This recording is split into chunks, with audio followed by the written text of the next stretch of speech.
Okay, we're alive.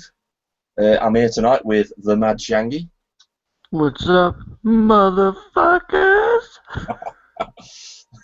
and tonight we're going to be discussing Transformers: Age of Extinction. Uh, Michael Bay's Transformers. yeah, Age Michael of Bay's Transformers, his take on Transformers, not some other director who people don't like. I think that's the whole thing, really. I'm really shocked about how the reaction's been with the MadShangi.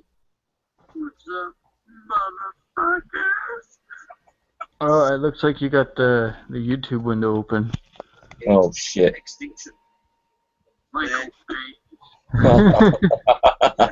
Technical I'm difficulties. hearing it. I'm hearing our own live stream. You Did see, you that's shut just how that? awesome we are, Shangy. Uh, you gonna shut that shit There we go. off or what? It's gone. That's the first technical hitch out of the way. So Hey, where hey, was man, I? that happens. That happens to me So, all the time. so basically, what I did was I was late coming to the show. Really, I was late in watching Transformers, and I watched all the reviews on YouTube, and I got the impression that it was going to be like all the rest. I mean, I've got to admit, I was like, when I first heard they were going to do another Transformers film, I thought, oh God, not again. But after watching all the reviews and then going to watch the movie, I was pleasantly surprised.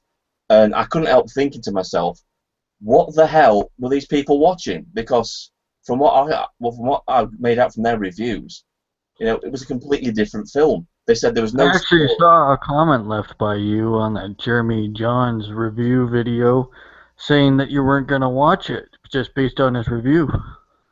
Yeah, I wasn't going to watch it actually because I saw the other reviews and I thought, nah, shit, I'm not going to watch this. And then my girlfriend said to me, she said, it's just one person's opinion.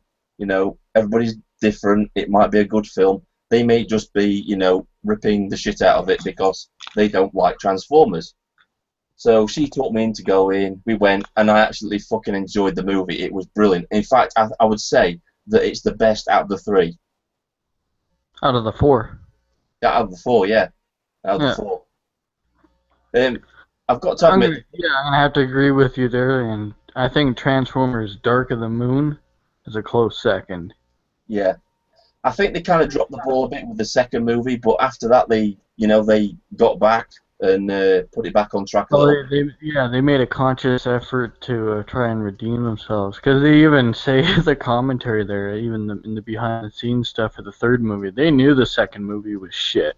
Oh It yeah, was shit, man. It was just a clone of the first movie, basically, only even dumber. I mean, like there was all sorts of problems with it. Robot heaven. All of a sudden, they can warp to anywhere they fucking want. All of a sudden, like it's what's that movie called? Jumper. yeah. And yeah, now they're in fucking Egypt for no reason, and then his parents get warped there for some reason. I think we could all agree that movie was just all over the place. I mean, What a pile of shit. yeah. I mean, Devastator, for instance. What the hell was that? Devastator in the cartoons is just like this unstoppable force, and they take it out with a battleship. Oh yeah, that's right. I think Yeah. what I think Age of Extinction actually addressed the human robot ratio a little bit better. There was more screen time for the robots and less for the humans, which improved it, I think, because it is a Transformers movie. In the cartoons, the humans were secondary; they weren't the main, people in it. What was your take on the Honestly, film? What I do you think think about it? to be more spot on, it's like this time the humans actually felt like they had a reason to be in the plot. They actually did drive the plot this time, Yeah, I mean, a lot of people. and this time and the Transformers weren't just a gimmick this time. They were the main characters of the movie this time. Exactly. Um, A lot of people said there was no story to the film. Well, there was. It was about Optimus Prime getting his faith back in humanity because times past they've been hunted by the humans. I mean, we see in the first few scenes of the movie, Ratchet getting hunted down by the humans and just dismembered and killed. yeah, Uh, and it was very dark and gritty, and that's what yeah, I want to see in a Transformers film finally. I mean, because Ratchet. like I had problems even with the first movie. I mean, I thought they wanted to do the big Michael Bay action movie version of the Transformers, and plus fuse it with kind of a Steven Spielberg sensibility with a yeah, coming of age story about a boy in his car. And it was alright for the first movie, but it's like, as the movies went on, we were still focusing on this Sam character who was really a version of Spike from the original cartoon. oh, But we're following this kid, and like he's not really evolving. And it's because of the problems with the second movie too. And in the second movie, there was stupid things like somehow the government was able to cover up a giant robot invasion in a city. yeah. And what is it? I think the It thing is, was well, like, it's like this urban legend. Oh, like yeah, even though how many hundreds of witnesses and casualties because of that. it, It's, it they just just wasn't covered real, it up. was it? The I mean, Men in Black came in with their neuralizers and just wiped out their memory somehow. what was I going to say? I think the Age of Extinction movie was actually, it was all about Optimus Prime. I mean, a lot of people said, oh no, it was just Transformers going after something, getting something, and stopping the Decepticons from doing whatever they were doing. But that's the basis for the Transformers cartoon. That was every episode. Yeah, It was yeah, stopping it's always Megatron. some MacGuffin Yeah, it was chasing stopping them around. Megatron doing But something. you know what sets this movie apart from the other trilogy is it wasn't. They focused on Bumblebee more in Yeah, the original trilogy. Like in Dark of the Moon, there was more Optimus Prime, which was why it was in my opinion, the best of the three movies. um, But like this time, it was Optimus and the main human character, and the focus, was basically, it wasn't on Bumblebee so much. I mean, Bumblebee was more of a gimmick. I was getting tired of that talking through the radio, and oh, that was yeah. irritating. I found that really irritating. That I think that's I what led. bet you Steven Spielberg came up with that idea. It was like, wouldn't it be endearing? The kids will love it. He actually came up with the designs. The original designs for the Transformers in that first trilogy. He actually redesigned them. Now I've noticed that with this one, they've gone back to how they more or less looked in the cartoon, as opposed to these goofy-looking chicken leg robots that we saw in the first trilogy. Yeah. Yeah, the robots did look better. Optimus Prime did look more like Optimus Prime. Yeah, I They, mean, and I think Jeremy James actually. I think what was Jeremy Johns? Was that his name or Jim something? Jones. He Jim actually Jones. he actually said the special effects in this movie was shit. Well, I have to totally disagree with that. I think they're some of the best special effects that I've seen in the Transformers trilogy, in the Transformers movies so far. And it was also going up with saying, "Oh, they didn't even call Grimlock Grimlock." Well, it's Grimlock. I mean, there's only one Grimlock. He's the T-Rex, all right? You don't need someone Yeah. physically to say he's Grim. Yeah, and I'm kind of glad he didn't talk. Like they complained, well, like they They didn't actually, talk. Well, it's like, do you really want to hear me Grimlock? yeah, Is a fucking robot talking like that? actually, he did talk. Grimlock, no, thank you. When he actually transformed on the bridge, Yeah. he turned around to the other Dinobots and said, "Hold the line." So he did actually speak, and it's like, why do Oh these yeah, why that's do these right. robots? What? I did remember that part. They did speak, so shut up, fanboys. Yeah, it's just irritating. These people, to be honest with you, the reviews they didn't really address the movie. They just addressed Michael Bay, which is just Yeah. bullshit. The way I see it is, it's these people, they're trying to get views on the internet. They just repeat the same shit over and over again. Every review they make is a copy of the next one.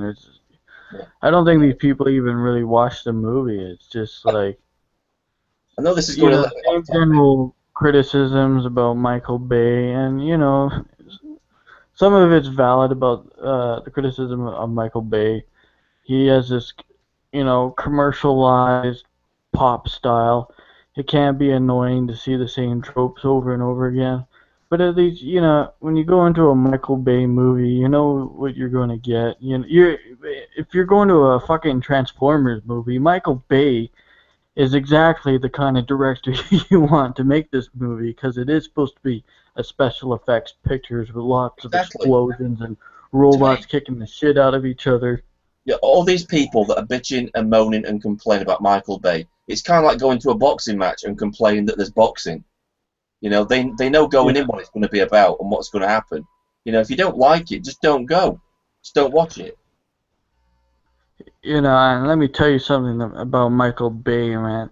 This guy, he knows how to shoot a picture. I mean, like the movie Bad Boys, that was originally a movie written for Dana Carvey and John Lovitz, and it was Yeah. called Bulletproof Hearts, and it was good. It would have been a piece of shit, right? Yeah. What Michael Bay did was, right, when they recast it with Martin Lawrence and Will Smith, he was smart enough to let the actors improvise and change the script and make it better. And it's Bad Boys is is like not a terrific movie by any means, but Well, it's a good movie and it's entertaining, right? well, And it's memorable. there's another movie coming up, and the fact is that Michael Bay's not even directing it; he's just producing it, and that's the new Teenage Mutant Ninja Turtles movie. And that's already getting slated because Michael Bay has got his name involved with it somewhere. And I posted a link to you yesterday showing, I think it was 17 minutes, and it shows the Yeah, behind the scenes footage of the Turtles movie, and I think it looks fantastic. I it looks really, fucking amazing, dude, man. And it looks like it is in the spirit of what the Turtles were. They're funny. I mean, people bitch about the Michael Bay humor, but it's a little more suitable this time, yeah, because the Turtles are supposed to be funny, whereas the Transformers aren't. exactly. Um, what do you think to the first trilogy? Honestly, I mean, The Transformers. the first I one, would rank Dark of the Moon as the most enjoyable of the three yeah, movies, because I had my problems even with the first movie. I thought there was too much trying to shoehorn in these comedy bits yeah, that went on for far too long, and it was far too forced. In the script, there was too many subplots in the first one, following too many characters. Like, did we really need to follow this other team of like hackers from the Pentagon? I was yeah, like, oh, I'm gonna go to my friend Anthony Anderson. He's the only person in the entire world who can hack into this program, and he's a big black guy that lives with his mom. yeah. And ha ha ha, he's. And It, then, of course, they couldn't have Shia pick up a gun and fight the Transformers, so we had to like follow a team of soldiers. But of course, they're like in Kandahar or wherever the fuck they were in Iraq, and so like you they weren't even part of the main plot. So the I main think story is this boy in his car, and then we have all this other shit going on, just dragging the running time. I think that was the worst thing they could have done. I mean, I don't know much about Shia LaBeouf, but I didn't like it. I didn't like him. I didn't like his character in the movie at all. I thought it was irritating. His parents were irritating. He was irritating, and every time he was in a scene, he was shouting Optimus or Bumblebee, and it just fucking irritated me. It really did. But with this new one, you've got I Kane. Let You've got me defend Shia LaBeouf here for a second. yeah, Oh my, I'm just defending everybody now. Hey, hey, hey. I thought Shia LaBeouf was good for what he was supposed to do. He was funny, and he could do the physical stuff, like the running around and stuff. What they needed to do with his character was get him more involved, right? Not have him in the second movie go to college like nothing happened. Like I said, they covered up everything, or it's a big secret that Transformers exist I mean, somehow. I What don't they know should have to have him do was like be like, holy fuck, there are Transformers in the world, and I got my family's in danger. I gotta get more involved, and I gotta help out Optimus and yeah. do what I can. I mean, I'm like the chosen one, man. they That's could what I have got also didn't like about the first movie, that having his glasses be the big thing that they were after. yeah. His grandfather's glasses, like what the fuck? I feel what they could have It done was was that they could have well, gone yeah, away. They could have gone the way of the cartoon, and they could have given him an exosuit, because in the cartoon he actually had an exosuit that made him be able to transform and stuff. You know, and if it Well, had gone that way, wasn't that just in Transformers the movie? pardon. I thought that was just in Transformers the movie where it took place in 2005. He had an exosuit in the the 1985 movie. Yeah, Yeah, yeah, 1985. The 1985 movie took place like it was supposed to take place in the future from the events of the cartoon. yeah, Because in that one, Spike is growing up and he has a son named Danny, and yeah, Danny's the one that wears the suit that transforms. yeah. But I don't think they had that in the cartoons. That they could have gone that way with Sam and just like give him a suit or You know something. what? Yeah, they should have. They should have like given those exo suits to the soldiers to give them an edge. And Yeah, the, what they could have done to bring realistically bring the soldiers and the Sam character together was have them join the army. yeah, Why not? I mean, why spend all this money to have Shia LaBeouf working out and not, get buffed out and do some action, man? I mean, it wasn't until the third movie that he actually kills a Transformer, which was Starscream. yeah. And then it was more or less by accident, wasn't it? Hey, he still killed him, man. But like Yeah, he was getting pissed off at the Decepticons, and he finally had it. I mean, they knew that it was going to be Shia LaBeouf's last movie, so they tried to. I think they tried to do something more with the character, but they should have done it from the beginning. In the second movie, you don't have him go to college and like act like nothing happened. Like they're not giant fucking robots trying to kill people in the world. I think they should have done it, made him more like Cade was in this film, because Cade just picks up that sword weapon and just starts blasting the shit out of Transformers. He doesn't give a shit. And he's fighting, and the fact that he's a mechanic and he can fix Optimus. Yeah, That I've when I was looking at that, he reminded me more of what Spike's dad in the original yeah. cartoon was. He was a mechanic, wasn't he? He was like an inventor as well. I mean, that Yeah. was, yeah. And right, and that's what that was a way to actually serve the. Why didn't they make Sam's dad a mechanic like that too? They could have had a father-son thing, and Yeah. where they're helping the Transformers, and I was humanity's hoping getting for? involved in helping the Transformers, and I was really hoping in the first movie they would do it like like they did in the first episode of the first cartoon, where they had the Decepticons and the Autobots fighting those two ships, and they crash into Earth, and then there's an earthquake and it yeah, picks them up. that would have been great.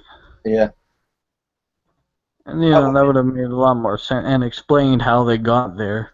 exactly, yeah. Because they just landed in like golf ball forms, and then they transformed, and then that was it. Yeah, we're on Earth now. It's like, well, what are you doing on Earth? And this Allspark thing, this cube thing, fair enough, but I just didn't buy it. I really didn't buy it. It was stupid. Like, why would they be after it especially if it could kill you? Yeah, Like, that's how they killed. That's a big problem too. Megatron's supposed to be the big villain, and he doesn't even show up till 2 hours into the fucking movie. and to be Optimus honest with Prime you, didn't show up until 1 hour into the movie, and then when we first see him, he's like fucking around in Sam's garden and stepping on stuff. Well, Sam's going, no, no, no, no, no, my parents will kill me. I really didn't like Like a Megatron. little bit of that would have been okay, like come on, get the glasses and let's go. Let's get cut to the robots fighting each other. I mean, this is fucking ridiculous. I think the trouble is they made Megatron a bitch, because in the first movie he was pretty awesome. Then in the next two movies he was like the second fiddle to the Fallen, and then he was second fiddle to Sentinel Prime. He was like Sensible a bitch. time, yeah. Like, that's not Megatron. Megatron will be killing these people, stab them in the back, and taking power for himself. That's Megatron. Yeah. He's not subservient to anybody.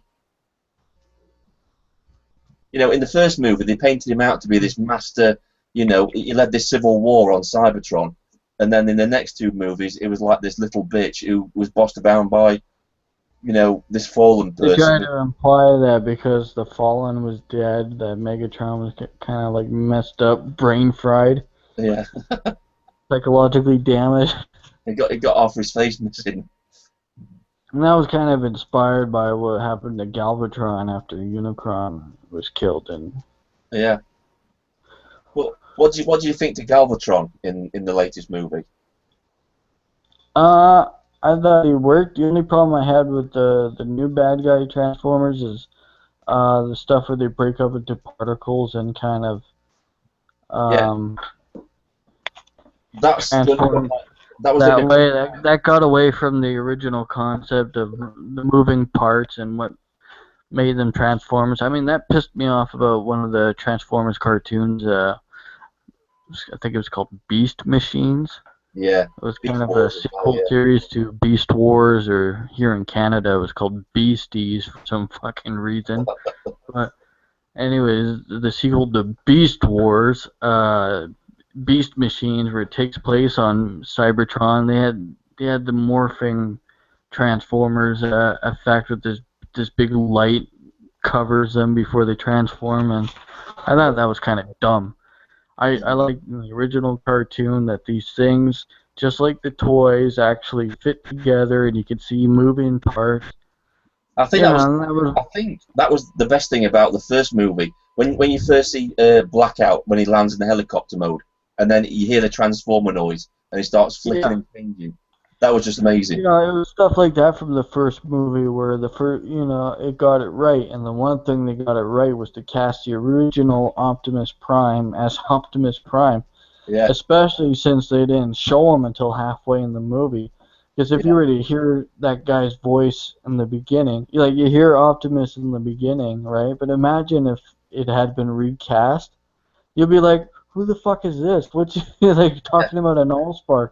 And we don't hear from him again for like until an hour into the movie. You see, that's another problem from the second movie as well. You had Soundwave, you had the bloke who did the voice for Soundwave from the cartoons, but they gave him the wrong voice. They gave him the Inspector Gadget voice that he used to do, and it's like Oh. That's Doctor Claw from Inspector Gadget.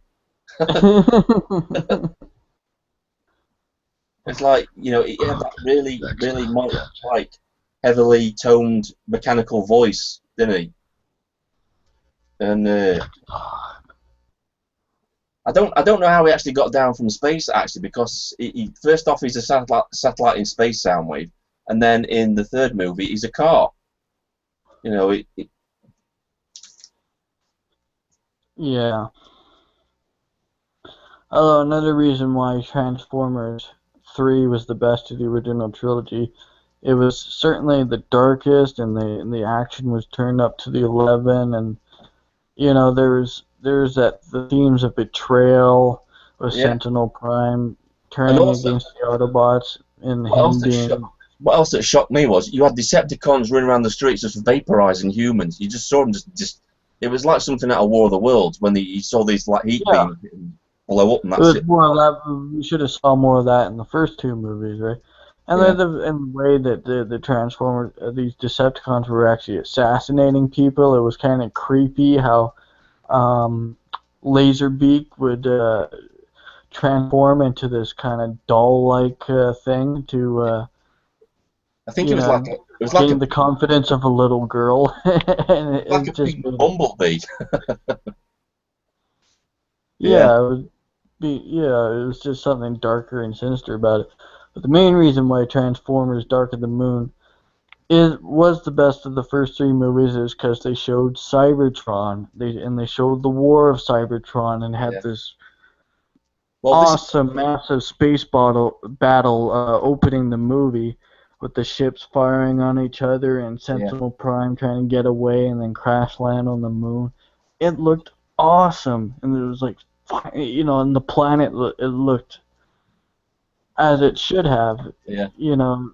This is what I'm hoping for the next movie now, because we've seen Optimus Prime leave Earth. I hope that's it now. I think let's have one where it's set in space, where it's just Optimus going to find the Quintessons and hunting down the creator of the Transformers, because that'll be fantastic.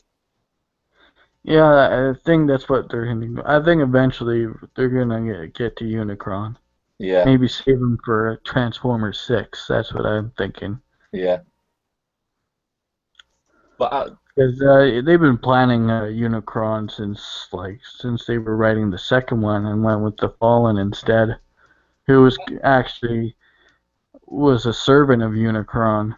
So I actually thought that Lockdown was pretty good. I like Lockdown. He's a pretty good villain. He was a better villain than Megatron was than as Galvatron in the movie. yeah, well, I think they're setting up more for Galvatron for the next movie, but I noticed they had the original Megatron voice this time for Galvatron. Yeah, Interesting bit of Transformers trivia. Leonard Nimoy played Galvatron in Transformers the movie, the and 1986 one, and he played Sentinel Prime in Transformers Dark of the Moon. wasn't it Orson Welles who played Unicron in the movie in the It animated was movie? Orson Welles and Leonard Nimoy, because Yeah. Orson Welles died halfway through making it, so they had Leonard Nimoy I say he was famous for saying finish it. the rest. But people asked him, they says, well, why are you making this film? He says, well, it's just a big giant toy commercial. That's what I'm treating it as. Yeah, he actually said, he's like, oh, it's like the stupidest fucking thing Yeah. imaginable. It's about these toys and they do horrible things to each other. Which is awesome. That's why we want to see movies like this. We want to see toys do horrible things to each other. Exactly. I mean, we Yeah. want to reenact that thing. You know, we used to get the toys when we were kids and we used to reenact them beating the shit out of each other. That's what we want to see on the big screen. You know, those like, Yeah. you know, I'm going to rip your head off now. It wasn't like the cartoon, you know, you're dead now. That's it. And Yeah. that's the only problem I had with the third movie was the fact that they killed Ironhide off and then that was it. They never mentioned him again. And he was like a main character from the first two movies. I thought it gave the movie some weight. It was an actual casualty. And Yeah, had, I mean, like the scene where they find Ratchet's body in the new movie. yeah, Like, yeah. holy I shit, that agree was with a that. powerful scene. But what I'm trying to Optimus say, Prime's reaction was gold. He was like, "They killed Ratchet." He's just going yeah, fucking apeshit. You uh, think Optimus is finally gonna kill some humans? uh, I think the best thing was that Optimus actually lost it at the end and just shot the guy that killed Ratchet. That was awesome. Yeah, well, fucking a. I was actually glad to see Optimus Prime kill a human being. Yeah, I mean, that just made my day. And like, and the guy deserved it too. He was gonna kill Marky Mark, so fuck him. yeah. Just the way, And Optimus Prime risked his own life. He was in the middle of fighting, what was it, Galvatron or Lockdown? I think it was Lockdown, wasn't it? Yeah, in the middle of fighting that guy, he just takes the time just to snipe out Kelsey Grammer there, Yeah. and you just see his body go flying. And Well, then you actually see his corpse and his when I saw blood-stained that, clothing.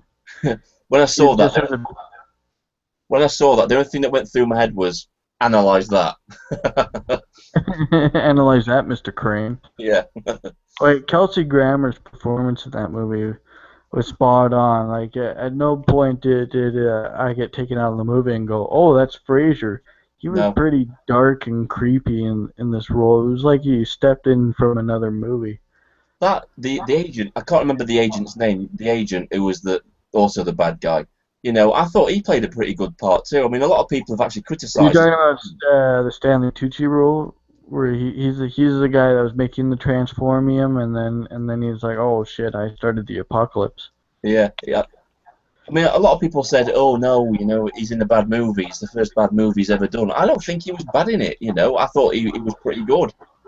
And I just don't get people sometimes. I really don't. That And he was kind of like the John Turturro character was in the first movie, kind of.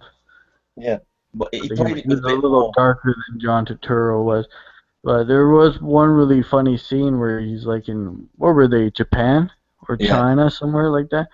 And then he's like, he's running down the steps and he's like, "Oh, excuse me, blah, blah, blah." And I guess he's trying to talk in Chinese. And then he's like, "What's Chinese for get the fuck out of my way?"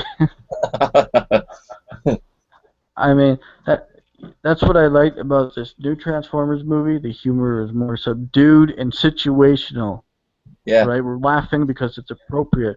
It's Saying more. funny things in stressful situations, for comic relief, not this shoehorn crap. Let's go visit Bernie Mac for no fucking reason, or let's go visit Anthony Anderson, and then just really slow the movie down with a bunch of needless forced humor. And the Autobots, we focused more on the Autobots, and they actually had characters. We had John Goodman as an Autobot named Hound, and he was awesome. Yeah. Hound was awesome. I think he got the character to a T. That's exactly what Hound was like. He wasn't a pussy or anything like that. He's just he's a warrior. That's it. And he's taking all these guns out. He's shooting everybody, and the size of his hand grenade. When he dropped his hand grenade through that window, that had me in hysterics. Yeah, he's like, pull the pin. It's a fantastic movie, and to be honest with you, right, I'm not going to say it's better than these movies, like I said to you in Skype, but I think it's on a par with them. I think it's slightly above Thor: The Dark World, and I think it's probably on the same sort of level as Iron Man 3. I think it's definitely better than Thor: The Dark World, because holy man, that movie was disappointing. Yeah. I was expecting more from that. The villain in that movie was too weak. The Avengers, right? Yeah. Captain America turned out to be a better second movie than Thor. Yeah. I don't know what it is about Iron Man. I think they're kind of losing it a bit with the Iron Man thing. They need to step it up a level in the next phase when they do it. Because I think yeah, they're done with the Iron Man. Iron Man 3 was kind of like an end of a trilogy. Yeah.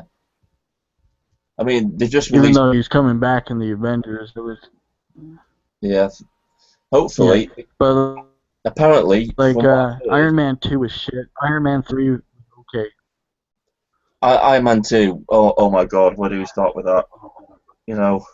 Whoa. It was just... The problem that there was no strong villain. I mean, when I saw the trailer, I was like, oh, cool, this Whiplash character looks awesome. Yeah. Right? The Mickey Rourke, what a badass. And he's hardly in the fucking movie. And he's playing a Russian, and he has a cheesy, stupid Russian accent, and he's talking to a fucking bird, and and that scene in the trailer that looked awesome, right? Well, that was only a little part of the movie, and there was hardly any Iron Man action. They were just setting up for the Avengers. Apparently, after this new one, Age of Ultron, they're doing Planet Hulk. Apparently, at the end of this movie, they capture Hulk and they fire him off into space and. That would be cool. Yeah. I heard they were doing it too. There's already an animated Planet Hulk movie. That I've watched. That's fantastic, and I hope they stick to that storyline. So that looks pretty good. Yeah. But as for Age of Transformers and all this kind of stuff that people have said about it, I think it just goes to show. I mean, I've learnt my lesson that don't listen. Well, that Jeremy John guy you were watching. Man, I don't like that guy. I don't like his videos. I think he's a clown. He doesn't know what the fuck he's talking about. He's just fucking obnoxious. He's like a male version of Lacey Green, acting like a fucking bimbo with these jump cuts. And it's supposed to be funny, and it's not. He's trying so hard to get a laugh, and he just comes across as a fucking douchebag. Yeah. So don't let guys like that influence your opinion before going to see a movie. I mean, even the nostalgia critic, he's jumped on the bandwagon with this, and it's just obvious. I mean, he didn't even critique the film. He really didn't. I mean, I posted a link to it, and it was the same again. It was just, oh yeah, I'm just going to attack Michael Bay because that's what everybody else is doing, sort of thing. And I wish people would just do something different and not just go with the flow or become part of the group think, and just review the movie for what I've seen some more honest reviews from one guy that I expected to trash the movie, and he's like, you know what? It was actually not bad. It was not great, but it was not the most terrible thing I've ever seen. And it was surprisingly good for a Transformers movie. I think it's a huge improvement on the first trilogy. because, like you said, they had their problems. Yeah. This movie has definitely got its problems in certain I, spots. I do actually I do rate Transformers Age of Extinction above Dark of the Moon. Right, even though Dark of the Moon, I think they did have the stakes were higher in that one. Yeah. I think that they've taken a step in the right direction. I think the next movie has got to be, this has got to be spot on now, really. Otherwise, I'm not going to say people are going to lose interest because everybody is always going to go and watch these films. I mean, it's proved it. I mean, how much did it gross in its first weekend, Transformers? I'm I glad think, Michael Bay came back and they didn't go with a different director this time. yeah. Like, he wasn't even sure if he was going to come back, and then he's like, "Yeah, I'm coming back." But I'm glad I didn't pay attention to the reviewers. I'm glad I went to watch it, and I'm glad my girlfriend talked me into going to watch it because I was pleasantly surprised. You know, it was a reverse hype thing this time. Everybody had hyped it down, and I went to watch the film, and it was just great, fantastic, brilliant film. I like how Jeremy Johns takes that. He's riding on Grimlock. That scene, and he's like, "Oh, and that doesn't look gay."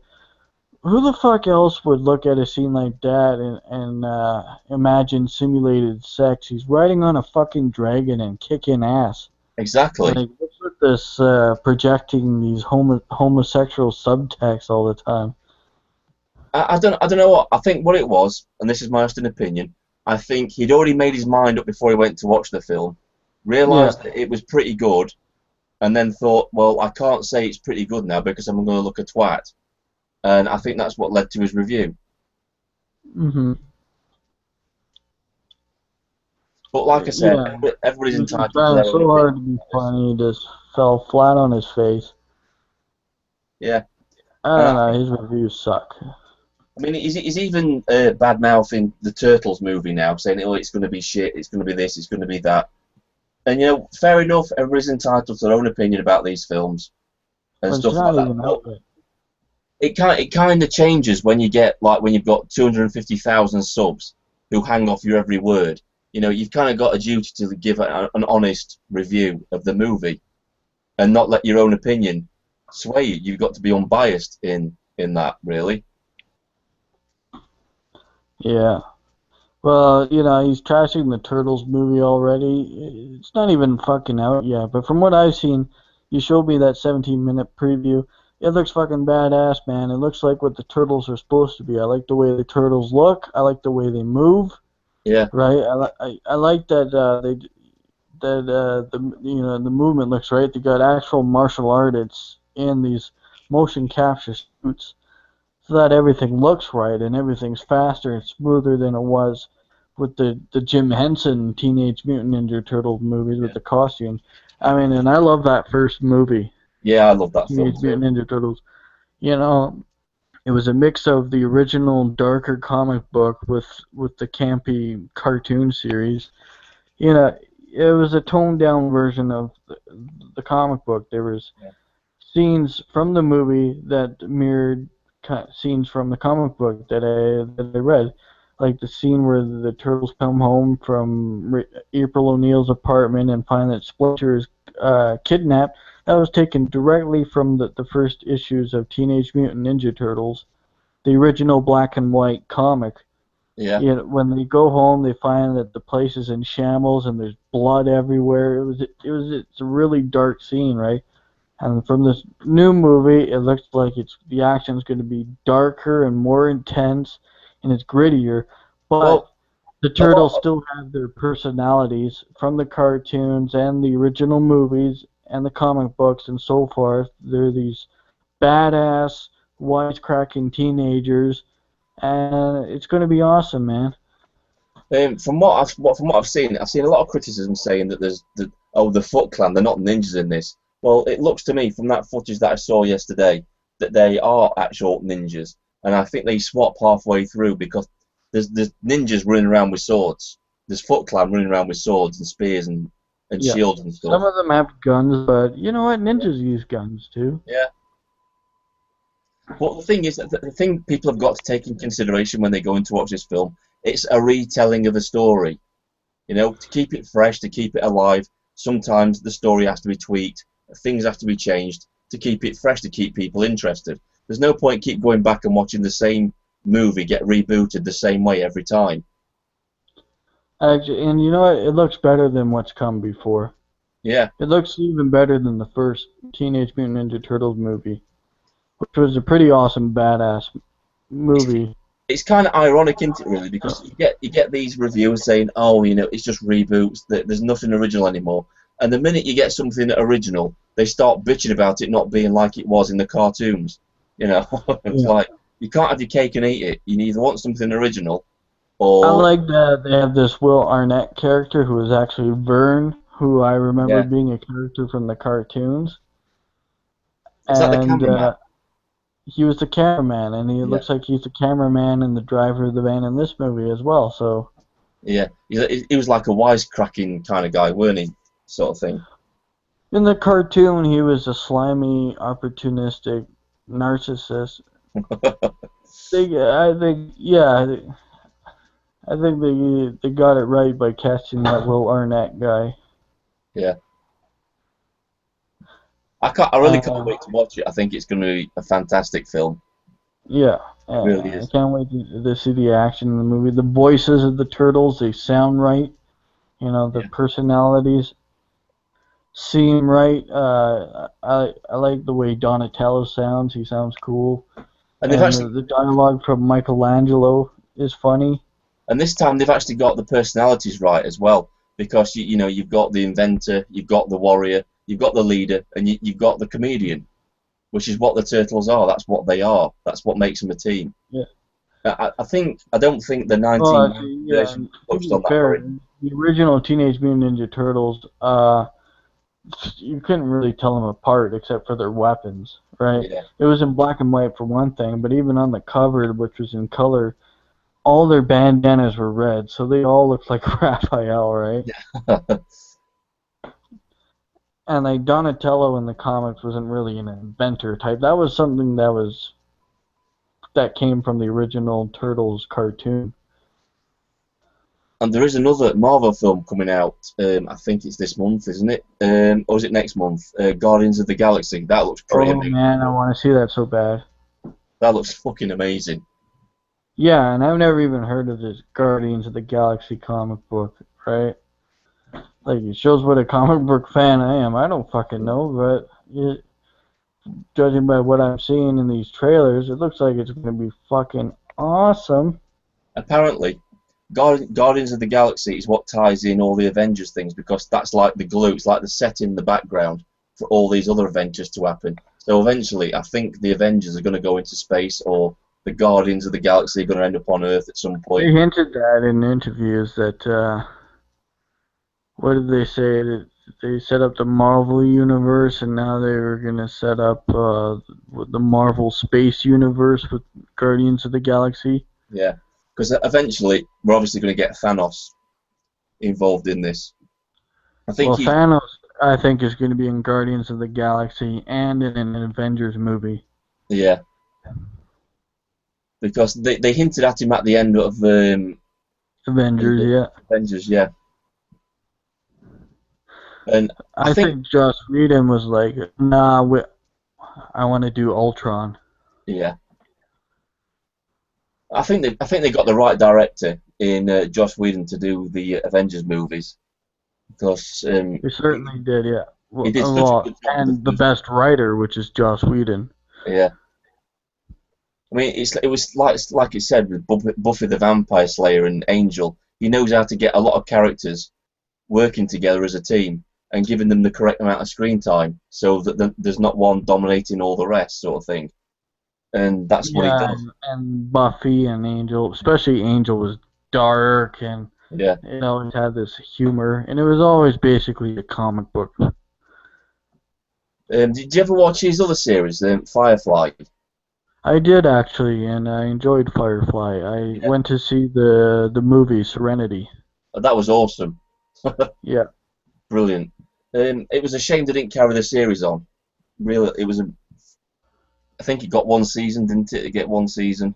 Well, if you watch Alien Resurrection, you can kind of see where a lot of Firefly came from. Yeah. that the smuggler characters from Alien Resurrection was like a precursor to the Firefly characters. You know, Right. the style, the kind of the way they were like space cowboys.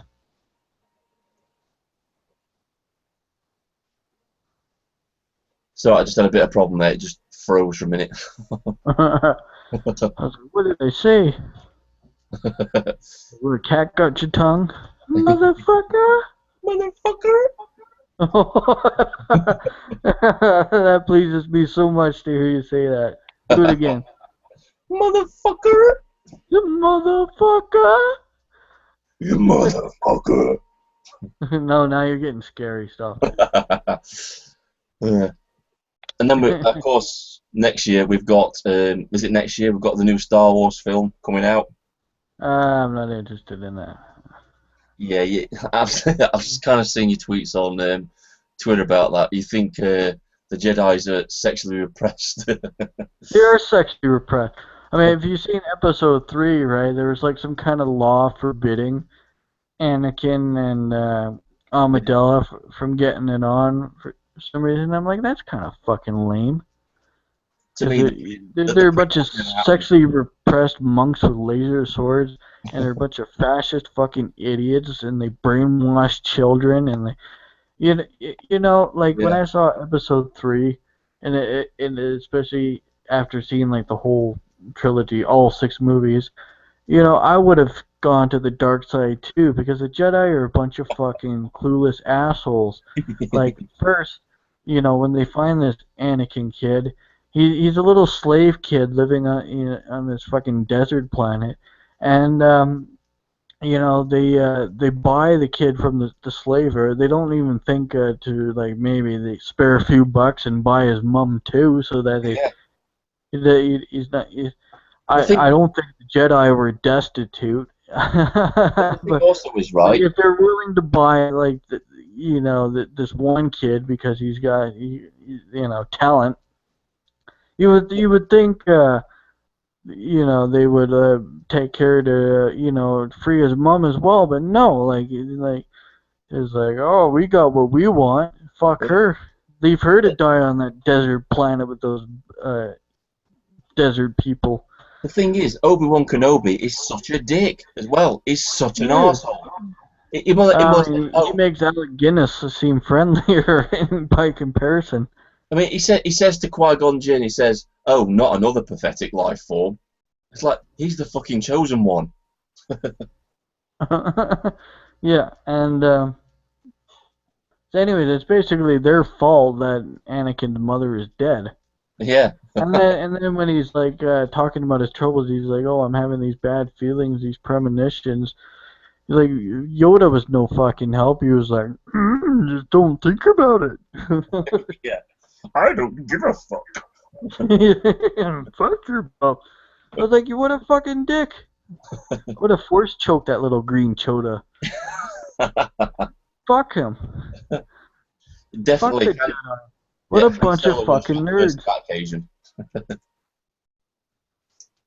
Yeah, like, especially in this prequel trilogy, you really see how crooked these Jedi people were. No wonder they fell. Exactly. What a Yeah, I bunch was of like, gullible fucking morons. And especially. what were they thinking, putting Jar Jar Binks in charge and letting that Chancellor guy take power? Yeah, yeah. It's Jar Jar's fault that the Emperor took power. Awesome.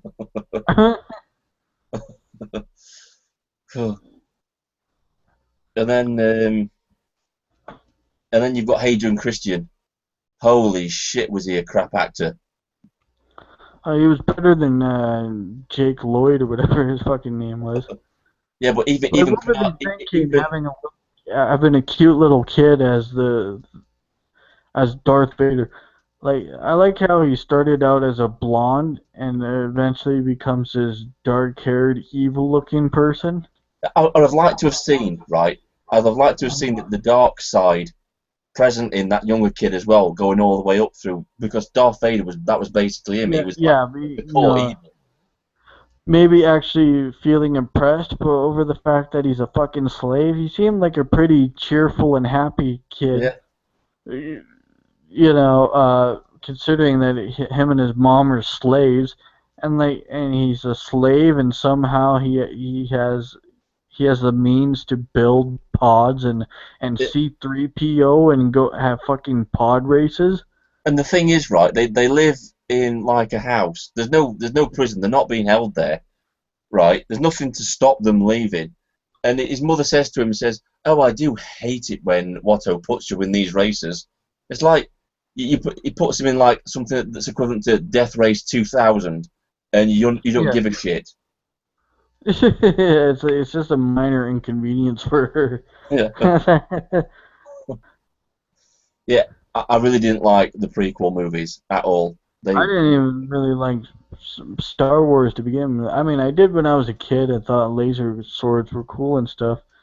But as I got older, I was really turned off by the mythology of Star Wars. The stupid wooden characters and dialogue, and you know, and the fanboys. They really turned me off uh, too. These egomaniacal uh, shitweasels Star Trek that fans are the same. yeah. Yeah, Star Trek fans, they make you embarrassed if you actually like Star Trek. You don't want to be lumped in with these fucking assholes. I've got to admit this, right? I was not a massive fan of the Next Generation at all, or Voyager. I like the Next Generation. I thought it was a bit. I even like Deep Space Nine, but I wasn't a fan of Voyager, and here's why. We got the first main female captain in the Star Trek franchise, right? What Yeah, does she do? She gets her entire fucking crew lost, right? And not only like that. it's not even that she got lost. I mean, it was due to her own moral hand wringing. It was like, oh, we can't let the caretaker to have that, so they blow up their only means to get home. You know what? And then there's I really wanted the Marquis to take over because I would like to yeah, have seen a series with the Marquis in charge of Voyager and not Catherine Janeway. it would have been a better show. Instead, you have that Native American asshole Chakotay constantly kissing her ass. The only fucking thing they can think up for that guy is, oh, I'm gonna teach you how to go on a vision quest. Yeah, let's smoke opium and find your spirit animal and whatever.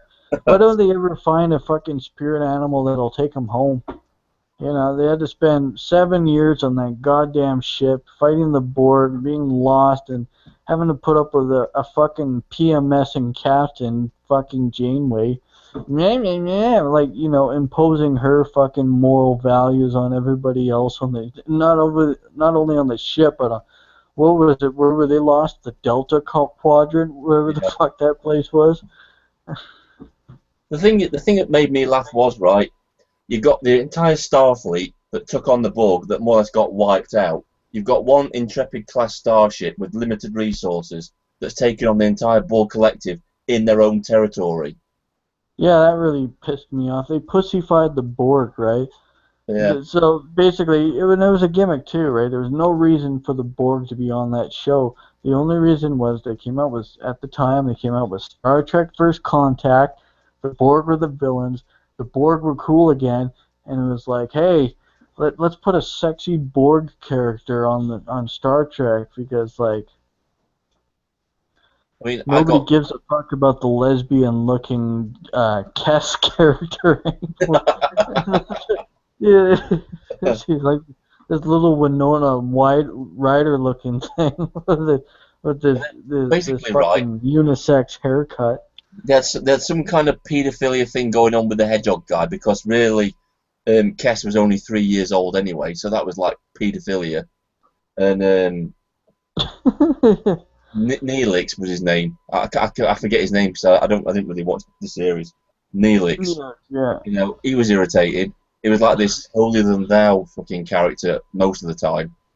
That for one episode he'd be irate and all over the place. The next one he'd be caring and kind, and then the next episode he'd be completely fucked up again. And No one can be more annoying than Janeway, that sanctimonious, bloviating little cunt.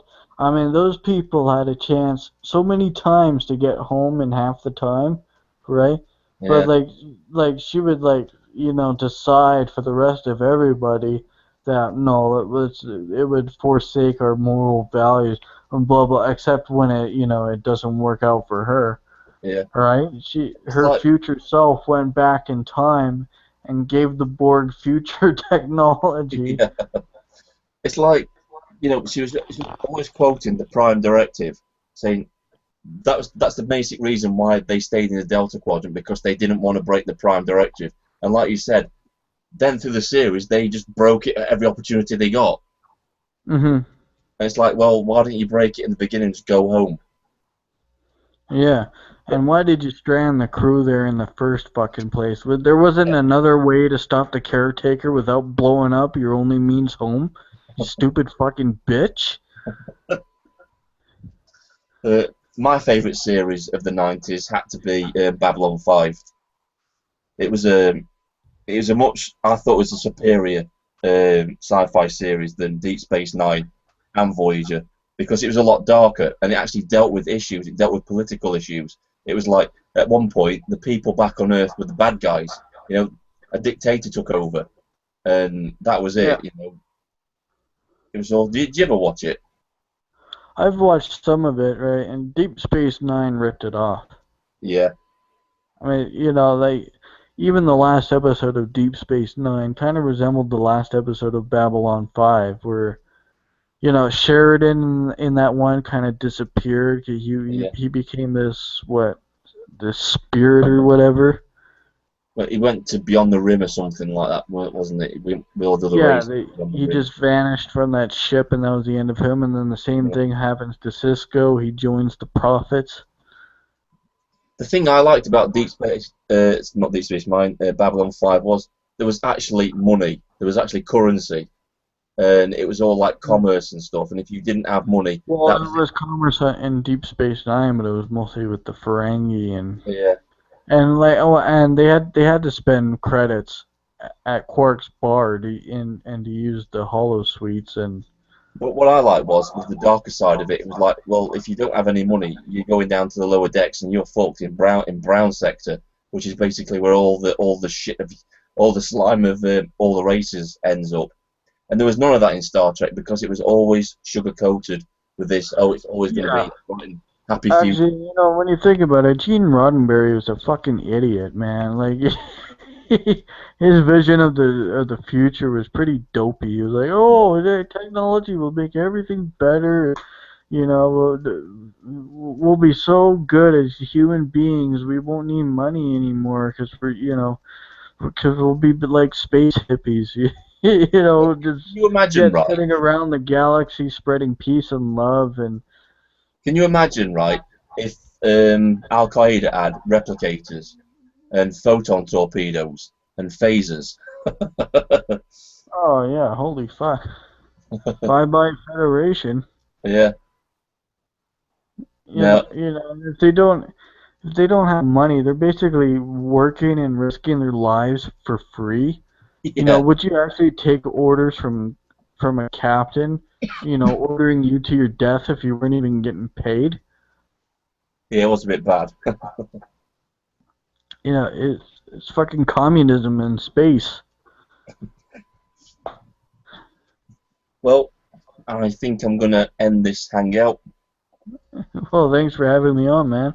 No problem. We'll have to do it again. We'll have to do this again when we've seen the Turtles movie. We'll do a review of that. For sure. Yeah, definitely. Okay, thanks for being on, Shangy. Awesome. We'll have to do it again. See you later, everybody.